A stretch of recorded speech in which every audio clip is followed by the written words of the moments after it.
In this lesson, you will learn what to do when meeting other vehicles in a narrow space. For example, where there are parked cars or roadworks. The key points are using the MSPSL routine when approaching, deciding who has priority, making the decision to wait or go, your waiting position, and driving through the gap. Using the MSPSL routine when approaching. As with all situations that cause you to change your speed or position, use the MSPSL routine as you approach, checking your mirrors, signalling if required, adjusting your position and speed, and looking at what's ahead of you. The signal here is for the grey car. Deciding who has priority. As a general rule, when there's an obstruction on your side of the road, you give priority to the approaching vehicles.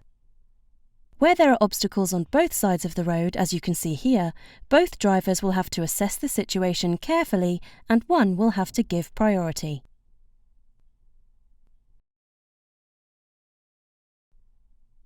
Making the decision to wait or go. There is no hard and fast rule about how to make the decision to wait or go.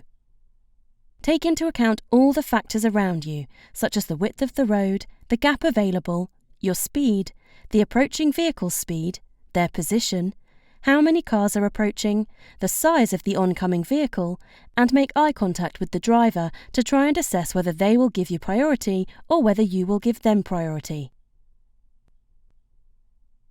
Your waiting position.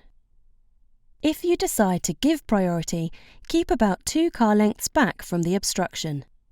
This will allow plenty of space to move out easily.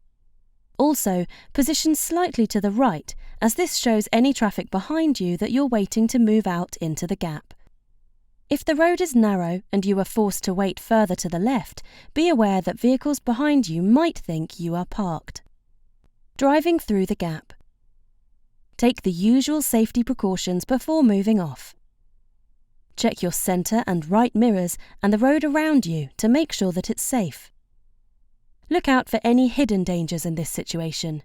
You might ask yourself whether there are pedestrians behind the parked cars, or whether car doors might be open, or whether anyone is overtaking you as you move off. If other drivers give priority to you, remember it's always courteous to say thank you, but don't flash your lights because this could be misleading. A quick wave of the hand is all you need. After driving through the gap, move back to your normal driving position and make sure that any signal has been cancelled. Check your centre and right mirrors once again before increasing your speed. Learning question. How would you know whether it's safe to take a gap in a meeting situation?